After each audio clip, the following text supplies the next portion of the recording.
Do you have no money? Do you want a free Gojo skin? Click the link in the description below or the icon right here. Alrighty guys, it is the month of April and that means it is time for yet another top 10 characters currently in global. Okay, so before we get any further, this is probably the hardest ranking I've done so far because we've like come to a point now where there's actually a lot of good characters and it's hard to fit just 10. So I've got like 2 in one tier, you guys will see in a second. And I think also it is very interchangeable, this list. So before we get any further, be sure to black flash that button for more content and let's go. Okay, so at 10th spot we have my boy Teen Geto. Overall a really good debuffer, does nice damage as well, increases, you know, the Jujutsu damage received on enemies and all that. And you can also pack a punch, you know, on green teams paired with Holo purple and, you know, those kind of guys, he thrives. Overall, you know, I've got him at 10 because, you know, I think everyone above him is better. And he's like, I feel like at the time when he came out, he wasn't really needed. I think as time goes on, his value increases because he's a really good, you know, slot 3. And there aren't, you know, that many good slot 3s out there. So overall, very good unit, just sneaks in top 10. Next month, bro, we're gonna have Yuji, Infinite Void Gojo, Sukuna. It's gonna be a stacked list, but at next we have Momo. Okay, so again, you can probably swap these two around, but Momo, overall, you know, probably the best standard pool debuffer apart from the Yagas. She does, you know, good damage boosting, crit rate. She also increases damage received for enemies on skill 1. She's a really solid support to have, and I don't know, I feel like not many people have her because she was, you know, added to a standard pool later.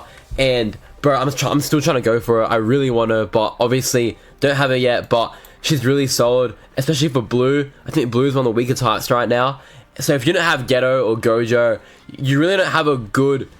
Well, I mean, I guess everyone has Gojo, so Gojo is your only really good blue DPS at this point, considering not many people have Geto, because, you know, in that 0 period, everyone's going for Yuta, but she's just really good for the blue team, and pretty much a staple for the blue team. So next, we have my boy Gojo, okay? You can probably swap them around, because Gojo's damage is still probably like mega top tier on global, but his damage is about all he offers, not really any debuffing.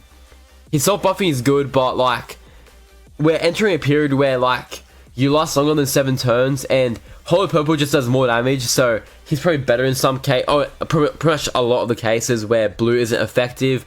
And overall he's still a fantastic unit, don't get me wrong, but I think as time goes on his value decreases just because, you know, stages get longer, fights get harder, and his damage isn't really increasing. So until he gets like an SP buff or a little bit of a change, he'll stay as a top tier DPS, but that's it, right? So next we have, oh, this very, very, very interchangeable here, bro. Okay, so on my last ranking I had taken me lower, but low key I've got him at this point now. So we'll start off with Geto, right? Top tier damage dealer, top tier support. His debuffing is crazy after his new buff. He's like putting in a shift, so he's doing a lot of like damage buffs, damage taken buffs while doing a lot of damage as well. The higher his curse energy, the better. And his ult 2 recovers curse energy. It increases his damage, does a whole lot of stuff, right, which is very good, right? So, oh no, sorry, it takes away all his curse energy. But, oh bro, I really want this Geto.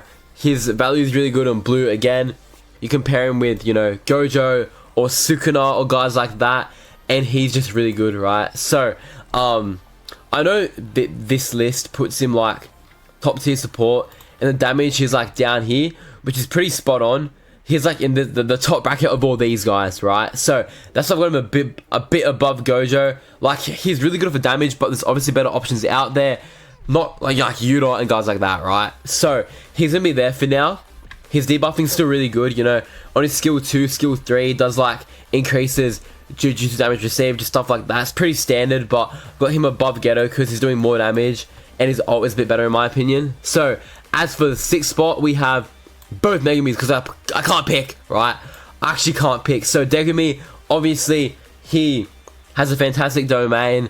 His skill 1 does 99% damage increase, which is just, you know, scary good. He has a stun, AoE damage, stun on ult, stun on slot 3.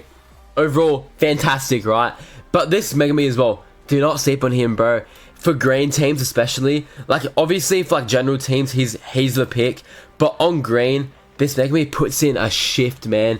His dogs, you know, increase damage received for green attacks. So him with Holo Purple is doing like godly amounts of damage. And keep an eye on this guy. I reckon 1.5 Annie, when they release Toji, who I think will be green, this dude's going to have a major comeback, okay? Because right now, all he really has is Holo Purple, right? And that's it. But trust me, when we have more green options out, this dude's going to go crazy. But obviously his ult as well. He does a lot of damage, consistent damage when he has his dogs out. You know, his ult 3 fills his ult gauge. There's a lot going for him, and he's a very consistent debuffer and consistent damage dealer.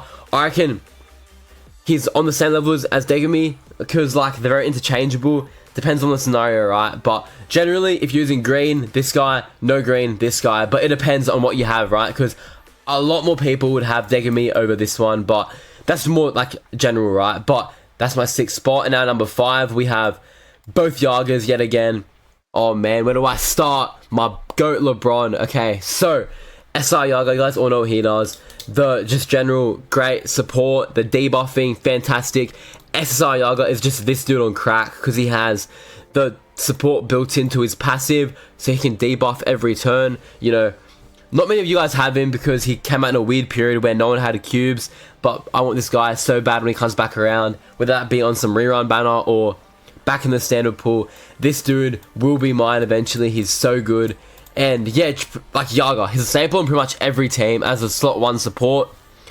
And will be for a very long time, right? Because as I said previously in a lot of like these like tier list videos, the damage like just gets better over time, but the supports, they don't do the supports as often, and the support kind of stays around. So the support kind of stays. So, you know, these guys will be in this top 5 for a very long time, I'll tell you that. So number 4, we have my boy Toji. You guys all know he's a beast. I wish I had him again. He strips debuff, strips invincibility, does a lot of damage. You know, costs 0 curse energy, so you can like play around him, like, you know, what you're fighting. If you have an invincibility enemy for whatever reason, he takes that off. You know, he's just a fantastic unit in like all realms, right? And red is cooking right now. They have Yuta, they have Toji, they have Domain Gojo. There's so much good in red, and oh man, just, you know, there's not really much to say. Just a really good damage dealer.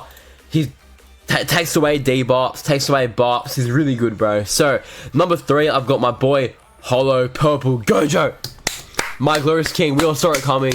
The damage he pulls off, the 2000% multiplier, out of this world, bro.